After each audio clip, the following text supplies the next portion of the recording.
Olá, ouvinte, seja muito bem-vindo e bem-vinda a mais um Petrocast, o podcast do Sindicato dos Petroleiros de São José dos Campos e região. No episódio de hoje, nosso bate-papo será com o presidente da Petros, Henrique Jäger.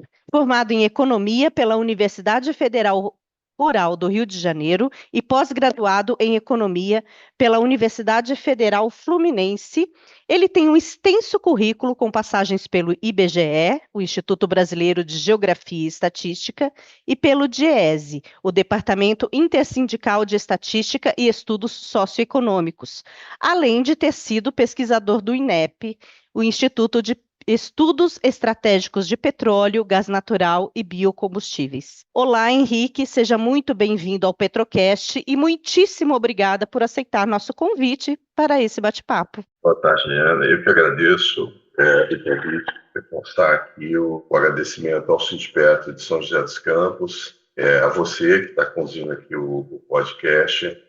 Para a Petros é um espaço muito importante para a gente poder falar o que a gente está fazendo, quais são os desafios, o que a gente está olhando para o futuro, qual é a nossa expectativa. Então, é mais um movimento no sentido de nos aproximarmos mais da ponta, do participante, do assistido, dentro de um programa de comunicação que a gente chamou Petros Mais Perto de Você. Com todos os movimentos de comunicação que a gente faz, a gente vai pensando no participante, no assistido, na patrocinadora, que são os motivos do porquê a Petros existe. Perfeito. Bom, Henrique, vamos começar falando, então, para a gente começar essa conversa, vamos começar falando desse seu segundo mandato à frente da Fundação.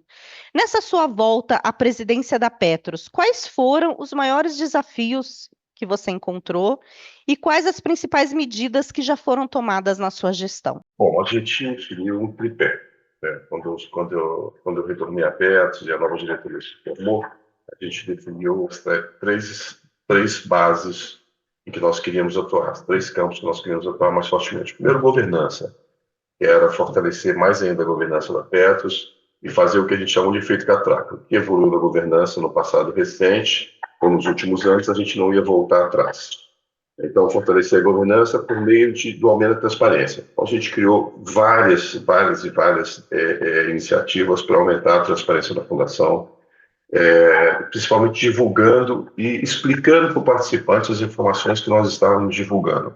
Então, a gente colocou no site, criou um site de informações contábeis interativo, que a gente acabou de lançar tem menos de um mês, mas antes disso, o relatório contábil, que era semestral, passou a ser trimestral. A gente reformulou todas as informações divulgadas no site, a gente abriu, porque antes um participante, a Petros, ela é multipatrocinada, mas também é multiplano, tem vários planos lá. E as informações eram segmentadas por plano.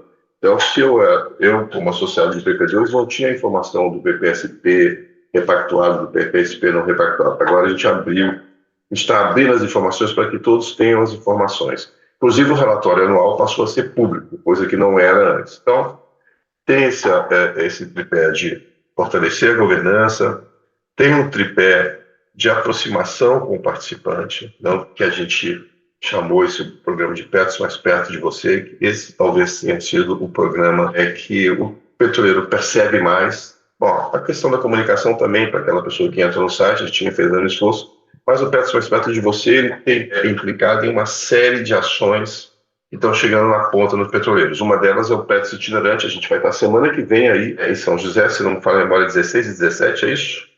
15 e 16. 15 e 16, a Petros vai estar aí atendendo os petroleiros. A você que tem dúvida, que sente a Petros longe, é uma oportunidade de sentar, de tirar a sua dúvida, de pedir esclarecimento.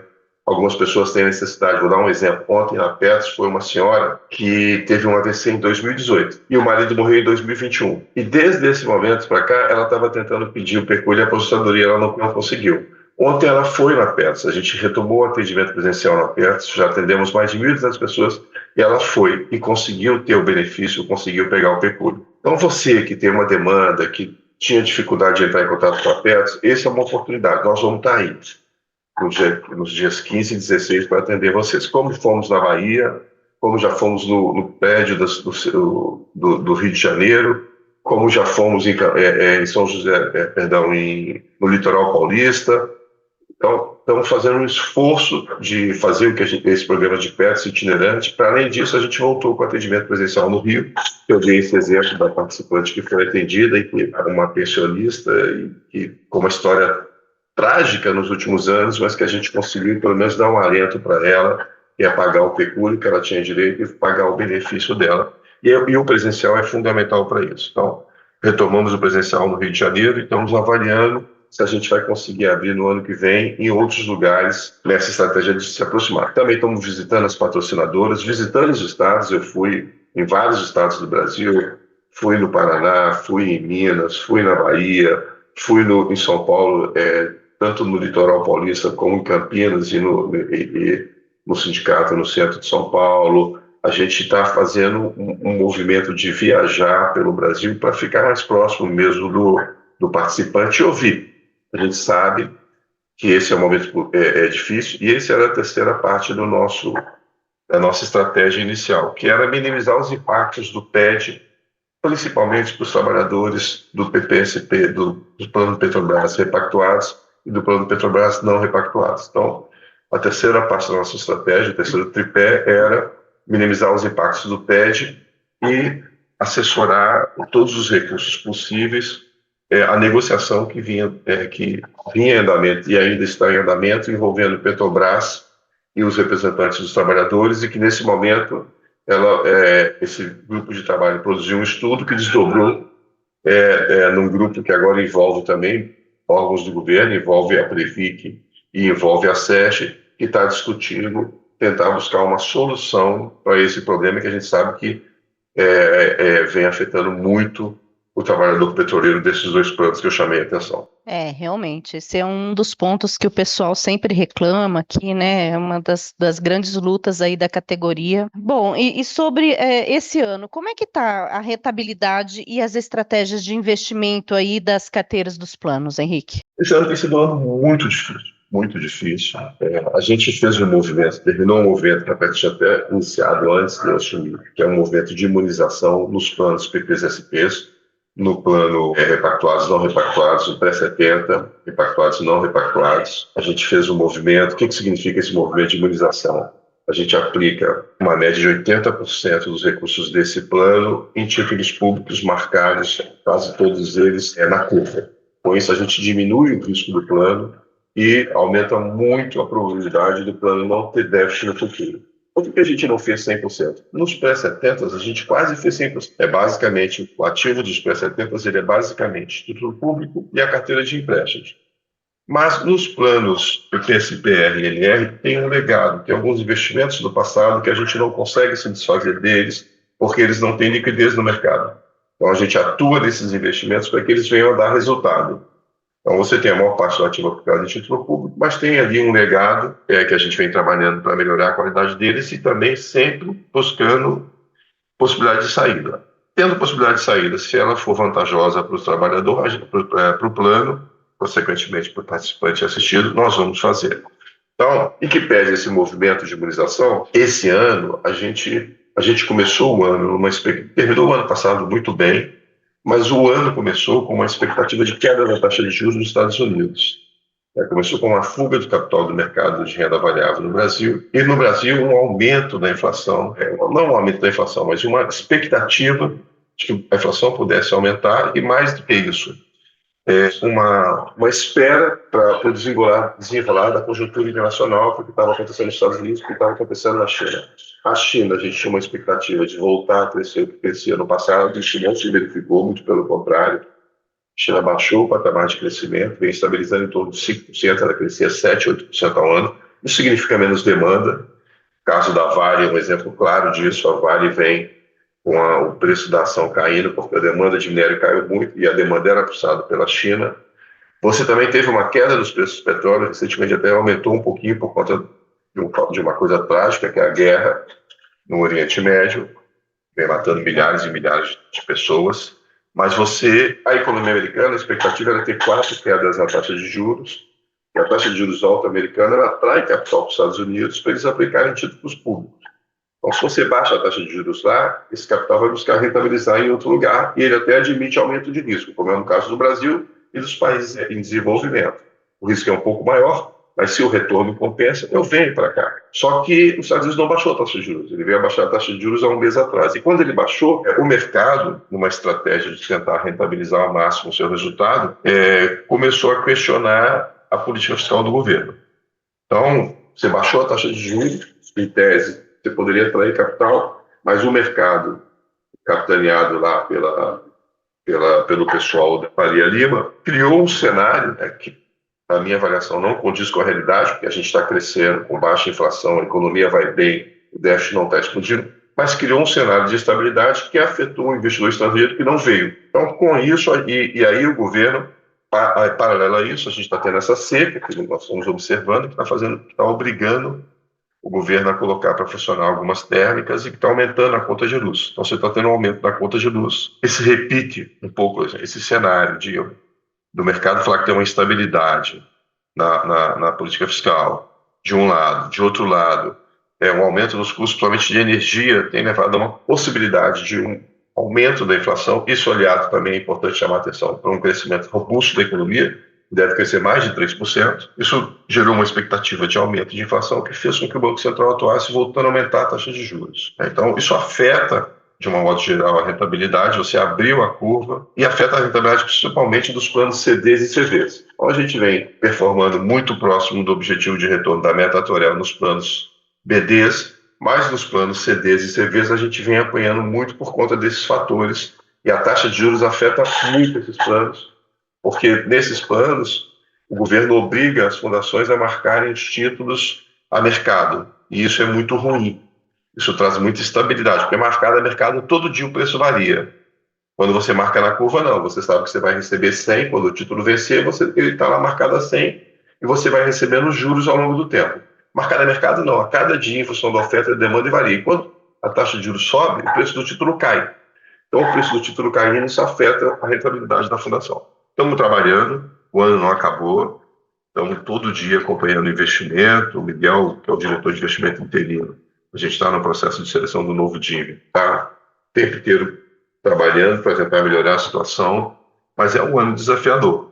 A gente começou com uma expectativa mais positiva no cenário internacional, isso não se observou, e no cenário nacional, o governo, em que pese a reforma tributária, em que pese uma série de... a economia voltar a aquecer acima de 3%, a inflação está sob controle, o governo acabou perdendo o debate para o mercado em relação ao déficit. Isso também afetou as expectativas. Bom, Henrique, em agosto teve uma reunião do presidente Lula com os presidentes dos fundos de pensão das estatais.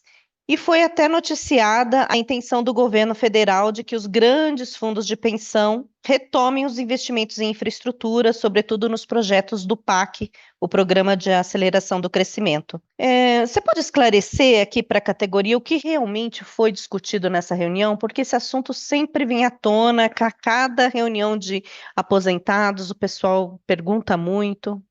Por favor. Isso foi uma coisa que, para mim, foi uma surpresa. Eu participei ativamente da reunião, eu vinha capitaneando alguns debates principalmente o debate da mudança da legislação. A gente tem uma legislação no setor de previdência complementar que tem o arcabouço jurídico, ele tem que ser alterado. A 4994, que é uma resolução do Conselho Monetário Nacional de 2000, ela criou uma série de entraves para os planos que tem que ser revistos. Um dos que a gente vem falando muito é a obrigatoriedade da gente vender a nossa carteira de imóveis até 2030. Isso coloca uma faca no peito das fundações e elas vão ter que vender, e o mercado sabe disso, ele tenta jogar o preço para baixo. Então, esse é um exemplo da 4994. Tem outras questões lá que tem que ser mais clarificadas. Além disso, tem as fundações, tem o projeto, o regime sancionador, que é uma resolução uma resolução do governo de 2003, que ela tem um arcabouço muito centrado no punitivismo. Ali era o primeiro momento em que você regulava, você tinha aprovado a resolução, a Lei 108, a Lei 109. Então, quando ali você passou a criar uma estrutura de monitoramento dos fundos de pensão muito punitivista. E a gente vem discutindo, não só a PETS, a Previ, mas a ABRAP, a gente vem discutindo muito isso. A ABRAP é a associação de todas as previdências complementares do Brasil, tem quase 300 previdências, fundações associadas, a necessidade de você criar um arcabouço, criar uma proteção das fundações. É lógico que você tem que regular, e é lógico que você tem que punir quem faz as coisas erradas, mas a legislação ela tem que ser muito mais inibidora, ela tem que se antecipar, ela não pode ser punitivista, ela não pode deixar acontecer. Então a gente tem discutido essa necessidade de mudança na 4942 e, além disso, a discussão que eu já antecipei aqui com vocês, que é a marcação de títulos a mercado, marcação de título na curva. As fundações nos planos CDs e CVs, e o principal plano da Petrobras hoje em dia, que tem trabalhador ativa, é um plano CV, ela obriga marcar os títulos, a maior parte dos títulos, a mercado. Isso traz muita volatilidade na fundação.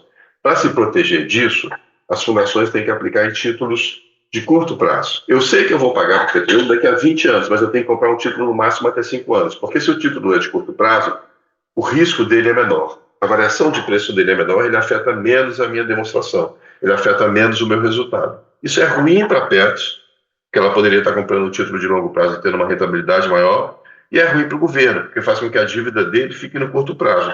Foi esse o debate que aconteceu na reunião. Nós não discutimos o PAC. Começou a reunião com a gente fazendo uma apresentação de cada fundação, e aí depois eu acabei tomando a frente desse processo. Nós fomos para a discussão da necessidade de mudança na legislação e da necessidade de fortalecimento da supervisão da Previc, mas uma supervisão preventiva. O pior cenário que tem é o problema acontecer. O ideal é que ele não aconteça. Daí a gestão baseada em risco, daí as necessidades de você reformular essa legislação. E aí, uma boa parte da reunião, do meio em diante, nós discutimos a necessidade da mudança nessa resolução, que é a resolução 27 do Conselho Nacional de Previdência Complementar, que é uma resolução de 2020 do Paulo Guedes, que interessa basicamente, vou ser bem explícito aqui, às seguradoras e aos bancos, mas não interessa para as fundações. Então, e aí a gente mostrou isso para o governo. Olha, é ruim para as fundações e é ruim para o governo, porque a gente tem dinheiro, os fundos sempre vão aplicar uma parcela importante da sua poupança em títulos públicos, sempre. Por quê? Porque os títulos públicos são de baixo risco e as fundações não são assets para tomar risco alto, são instituições que têm que tomar risco baixo. Só que, em vez de a gente aplicar no longo prazo, porque a gente sabe quando tem que pagar para aposentado, que a gente tem que pagar no curto prazo, a gente aplica no curto prazo, mas a gente pode aplicar uma parcela grande no longo prazo, a gente é obrigado a aplicar também no curto prazo. Então é ruim para a fundação e é ruim para o governo. Foi essa a reunião. Veio a versão, quando eu cheguei, no dia seguinte, saí feliz da reunião, feliz. Liguei para o presidente da Brap, falei para ele o que aconteceu. Ele, mas que legal, não sei o quê, porque o governo sinalizou que ia mudar. Aí quando chegou, no dia seguinte, estava estampado que o governo manda os fundos aplicarem impacto. Nós não discutimos isso. Foi uma insanidade. Eu falei com a repórter, nós não discutimos. Porque nem a fonte, sua fonte não está falando a verdade. Eu não sei o que sua fonte quer, mas o fato é que nós não discutimos isso. A discussão foi em cima de legislação e a situação dos fundos. Obrigada, Henrique, está explicado. Acho que esse ponto ficou bem esclarecido. Agora, hoje, o Petros 2, que é um plano de contribuição variável, é o maior plano da categoria. Qual a situação atual e o que a Petros está fazendo para que não exista desequilíbrio nesse plano? Na sua opinião, a recente mudança no regulamento foi positiva? Vamos começar pelo regulamento. Foi positiva. Eu penso que quando foi feita, talvez, quando foi aprovada, a gente fez uma live aqui que autorizou, né, e foi implantado, mas quando ela foi aprovada, acho que faltou um pouco de debate ali, foi ainda no governo Bolsonaro, mas ela foi positiva. Ela dialoga com as mudanças da categoria, com os anseios da categoria. Vou te dar um exemplo. Nós recebemos, entre a aprovação e a aprovação dentro da Petros e a aprovação da Previc, algo em torno de mil petroleiros, pedidos de informação. Desses 1.997 eram quando é que ela ia entrar e esclarecimento sobre pontos que as pessoas consideravam positivos. E 3 foram contra. Isso mostra um pouquinho da expectativa que se gerou com essa mudança. O plano continua sendo um plano de contribuição variável, continua sendo um plano de previdência complementar, continua priorizando a formação da poupança no longo prazo, mas ele dialoga com mudança no perfil dos trabalhadores, que vinham exigindo possibilidades de aplicar o recurso de maneira diferente, mudança com o aumento da faixa etária, com uma série de mudanças. Então, eu não tenho dúvida que foi positivo. Antes, o trabalhador, ele saía da Petrobras e fazia a portabilidade, saía da Petros. O que a gente fez foi dar a possibilidade, quando ele fazer 10 anos da Petrobras, se ele se desligar, ele leva, como ele já levava antes. Ele vai poder sacar a reserva como um todo. Essa é a grande mudança e dialoga com uma mudança no perfil da categoria, porque ela entra na Petrobras, o trabalhador hoje entra, não com a expectativa de que vai ficar 30 anos, como era no passado, quando a minha geração entrava nos empregos. Ele tem uma expectativa de sair antes. Então, se eu não dou para ele a possibilidade de sair antes, ele nem entra na Petros. Porque ele vai dizer, pô, mas porque o grande discurso para atrair o trabalhador para a Petros é o seguinte: para cada R$1 que ele coloca, a Petrobras coloca mais R$1. E, além disso, ele tem um desconto sobre esse R$1 que ele colocou, ele tem um desconto no imposto de renda. Então, ele ganha aí algo em torno de 103%, 104% de cara quando ele faz o investimento, quando ele aplica R$1. Não existe rentabilidade igual a essa no mercado. Só que se ele não pode levar esse recurso, esse dinheiro que a patrocinadora colocou, ele vai dizer, então eu não vou entrar, porque eu não vou poder levar, e eu não me vejo aqui na empresa. Ele fica na empresa, porque a Petrobras é uma empresa maravilhosa, e depois de 5 anos, ele acaba se encantando, e são várias empresas dentro de uma só, e ele fica. Poucos trabalhadores saem. Mas a entrada é um momento muito delicado, e aí tem que atrair. Essa mudança dialogava com isso também. Então eu acho que eu tenho certeza que a mudança foi positiva, foi um aprimoramento da regulação, e as características principais do plano estão mantidas. Com relação ao medo, hoje nós tivemos uma reunião do CD, a diretoria, junto com o corpo técnico e o Conselho Deliberativo da Petros, o Rafael, inclusive o presidente do sindicato, estava lá, para discutir exatamente isso. O que a gente faz, porque como ele é um plano de contribuição variável, quando eu me aposento, eu tenho a possibilidade de optar pela renda vitalícia, que eu vou para um coletivo, para um condomínio, coloco o meu dinheiro lá e o dinheiro passa a não ser mais meu, é daquele condomínio, ou eu vou optar pela renda de prazo indeterminado, que eu escolho ficar com uma conta, com dinheiro numa conta minha, e eu vou usar o dinheiro até ele acabar. Ele vai chegar um momento que ele vai acabar. Quando eu morrer, ele acaba. Mais ou menos esse é um pouco do movimento. Se não acabar, por algum motivo eu faleci antes, aquele dinheiro vai para minha família, como uma herança. Nesse condomínio, você tem a possibilidade de ter déficit. E é um pouco do que você falava, desse anseio de você ter um problema no plano, na parte BD do plano de contribuição variável, do PP2, que, como você falou, ele não é o maior plano da Petros, ele é o segundo maior, o PPSPR ainda é maior, mas até o final do ano, provavelmente, ele vai ser o maior, se não no final do ano, até o primeiro trimestre de 2025, ele vai passar a ser o maior da Petros. E ele já é o maior plano de contribuição variável do Brasil. É um plano gigantesco, com quase 50 bilhões de ativo, então é um plano muito robusto e que vem se destacando no cenário nacional e também dentro da Petros. O que nós estamos fazendo? A gente já existe, como eu chamei a atenção para você, um passivo desse plano já está dividido. Enquanto a pessoa está nativa, ela tem uma conta individual. Quando ela se aposenta, ela pode ir para um grupo, para um coletivo, ou ela pode ir para um indivíduo. Então, o passivo já está dividido, certo? Já está claro ali. Enquanto eu estou nativo, eu tenho uma conta individual. Depois, se eu pego uma renda para prazo indeterminado, continuo numa conta individual. Se eu pego uma renda vitalícia, eu vou para um coletivo. Esse coletivo vira um plano BD, vira um BD. E aí eu posso ter déficit, como eu tive no PPSP, como eu tive R e no NR. Só que nós estamos agora tomando uma série de medidas que vão reduzir infinitamente, para muito próximo de zero, a possibilidade de ter déficit. Porque nós vamos segregar também o ativo do plano. Então, o que a gente vai separar? Para aquele pessoal que foi para o condomínio, para o BD, a gente vai fazer o que a gente fez nos PPs-SPs, que é imunizar. A gente vai aplicar 80% ou 90% do ativo em títulos públicos, que estão rendendo acima da inflação, e que vão garantir com isso que eu não tenha mais déficit na parte BD. Então, o risco que as pessoas têm do PP2 virar um novo PPSP, ele não existe. E não existe por esse movimento, mas principalmente porque os regulamentos são muito diferentes. Minha avaliação, os regulamentos, o déficit do PPSP, boa parte dele vem de problemas com a patrocinadora da Petrobras e por conta do regulamento. Então, são problemas do regulamento e problemas com a patrocinadora. PP2 não tem problema de regulamento, é um plano robusto, o regulamento acabou de ser atualizado, é um regulamento bom.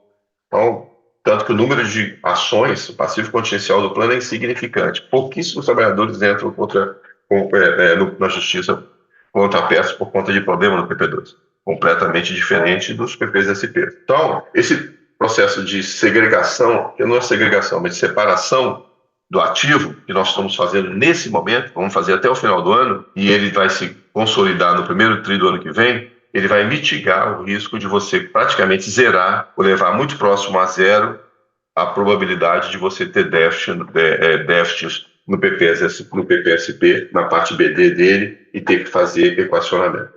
Em primeira mão, estou falando isso aqui para vocês, a reunião foi hoje, a gente já vinha estudando esse movimento, estamos dando o start dele na reunião, a gente tem uma reunião de diretoria na semana que vem, no dia 15, onde nós vamos aprovar o começo da compra desses títulos públicos para fazer esse processo de imunização também no PP2. Maravilha, Henrique.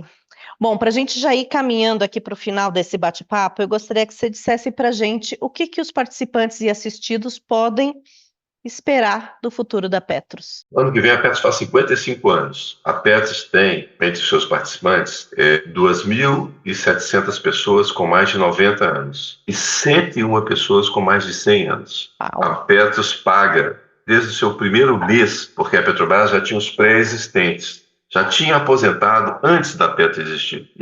E esses aposentados foram para a Petros. E a Petros assumiu o pagamento deles. A Petros paga desde o seu primeiro mês de vida benefício em dia e vai continuar pagando benefício em dia.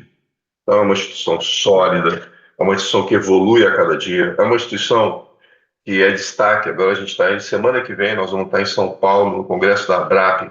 A Petros vai estar em 13 mesas do Congresso, são 3 dias de debate, a gente vai estar participando de 13 debates, liderando 13 debates, ou seja, é uma instituição que produz conhecimento, que tem uma equipe técnica extremamente qualificada, engajada, que sabe que o aposentado de alguns dos principais planos, PPSPR e PPSPNR, estão passando por um momento muito delicado. Mas também a gente tem, é importante que o aposentado tenha clareza que o esforço nosso é para que isso não venha acontecer no futuro mais, mas que a gente tem muito pouca governabilidade em relação à resolução do problema, a não ser dar apoio técnico, colocar a equipe técnica da Petros para apoiar esses grupos de trabalho que estão buscando solução. Porque a solução, a Petros não tem como colocar dinheiro. O dinheiro já está lá, é de vocês. Eu não tenho como tirar dinheiro do PP2 e colocar no PPSPR ou no PPSPNR. Não tem. Isso é proibido por lei, não tem como fazer. E mesmo que não fosse proibido, eu não iria fazer. Então, a solução passa por uma negociação entre os participantes da Petrobras e o governo, que é o que está acontecendo nesse momento. E a gente tem e aí a gente está assessorando. Mas e por isso que é importante esse conhecimento técnico, para garantir que no futuro não tenham mais déficits e que a Petros continue pagando os benefícios. A estimativa é que o PPSPR e o NR eles tenham participantes recebendo benefícios, assistidos principalmente, até 2100. Então tem muitos anos aí pela frente ainda para pagar benefícios. E aí o PP2 muito mais aí para frente. Então a Petros vai estar na vida de vocês. A Petros quer ampliar essa participação na vida do petroleiro. A gente está discutindo esse dado que eu dei de longevidade, que tem bastante petroleiro com 2.700 com mais de 90. Ele coloca para a Petros um desafio, que é estar mais presente na vida, criar uma circularidade. Esse aposentado, ele gasta o dinheiro que ele recebe da Petros, a pensionista. Por que não a Petros está ali também se apropriando desse gasto que ele faz? Então, nós agora acabamos de fechar o nosso planejamento estratégico. A Petros, nos últimos anos, ela não tinha planejamento estratégico, ela tinha um plano de negócios de um ano só. A gente, hoje também nessa reunião, que o Rafael estava presente, presidente do Sindipetro, a gente discutiu o planejamento estratégico 2025-2029, e ali a gente está colocando onde é que a gente quer estar daqui a 5 anos. E todas essas discussões foram colocadas. Inclusive, olhar para se a gente não pode oferecer novos produtos, estar mais presente na vida do participante. A gente já está aumentando a nossa presença por meio do atendimento presencial, como que vai acontecer 15 e 16 aí em São José. Mas a gente quer estar mais. A gente quer ter iniciativas que melhorem a qualidade de vida das pessoas que vão viver cada vez mais. A longevidade está aumentando muito. Semana retrasada eu tive uma reunião com o presidente do IBGE, Márcio Postman, ele foi lá na Petros, e a gente discutia a longevidade e os impactos disso. É bom que as pessoas vivam mais, mas nós vamos ter que nos adaptar, porque as pessoas viverem mais significa que nós vamos pagar mais benefícios. Mas isso não pode ser um problema para a Petros, ela tem que se preparar e nós estamos nos preparando para isso. Então, é isso, é uma instituição muito sólida que teve a imagem muito afetada por uma politização que aconteceu nos últimos anos. As coisas que foram feitas erradas, elas estão sendo analisadas e o Ministério Público atuou, a Polícia Federal atuou, mas eu vou te dizer que a maior parte, o que as pessoas fizeram foi a partir do resultado, deu resultado negativo, criminalizou. E não é assim que funciona. O fato de ter dado um resultado negativo não significa que teve um crime ali por trás, que teve uma corrupção ali por trás. Infelizmente, o mundo, nós não sabemos o que vai acontecer amanhã. A gente toma a decisão agora e a gente tenta se acertar o máximo possível de informações para evitar que aconteça problema. Mas nós nos controlamos o futuro. O tempo não para. Então, isso afetou a imagem da Petros. Agora, quando eu viro e falo para você, olha, nós vamos estar em 13 meses da ABRAP, o que eu estou te falando é o seguinte, agora a Petros não vai estar mais nas páginas policiais, a Petros vai estar na página técnica, na página mudando o escopo. É isso que a gente quer. A gente quer estar fazendo bem para a vida das pessoas. A gente faz o bem. E a gente quer corrigir, atuar para melhorar ainda mais a qualidade de vida das pessoas. Ô, Henrique, eu acho que é isso. Eu queria te deixar aqui o agradecimento em nome da categoria petroleira, né, por aceitar o nosso convite do Petrocast, ter reservado um horário na sua agenda aí para conversar com a gente. Muitíssimo obrigada mais uma vez. Liane, eu que agradeço e me coloco à disposição. Se precisar, qualquer esclarecimento, ou voltar aí. A Petros vai estar aí semana que vem, que é muito bom, né? E quando precisar, pode acionar e a gente vai conversando. E o Petrocast de hoje fica por aqui. Se você gosta do nosso conteúdo, ajude compartilhando esse episódio em suas redes sociais e listas de contato. E se você ainda não nos segue, dê um seguir na sua plataforma de áudio para receber uma notificação sempre que tiver um episódio novo no ar. Eu sou Eliane Mendonça e a edição é do Lucas Assani. Até mais!